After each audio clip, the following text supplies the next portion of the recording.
Test of my helicopter after being torn right down to the last bolt, and so far, seeing I'm not holding the controller, I guess it's balancing just fine.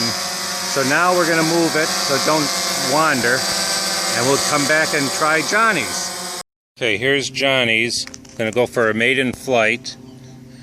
We got the controller on. We turned that to high performance so that it has longer range. That's a good sign. Green.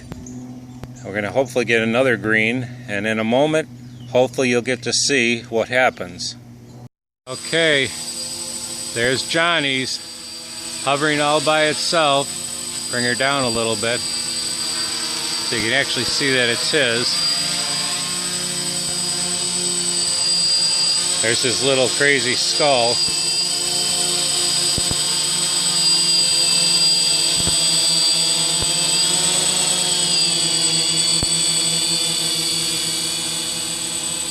Keep it up so it gets a nice GPS lock. I think we have a successful repair after about 3 days of misery. I'm going to give you a bird's eye view of it up almost into the sky. I can't really tell if I'm seeing it or not. I hope so. But it's just sitting there hovering, as happy as can be.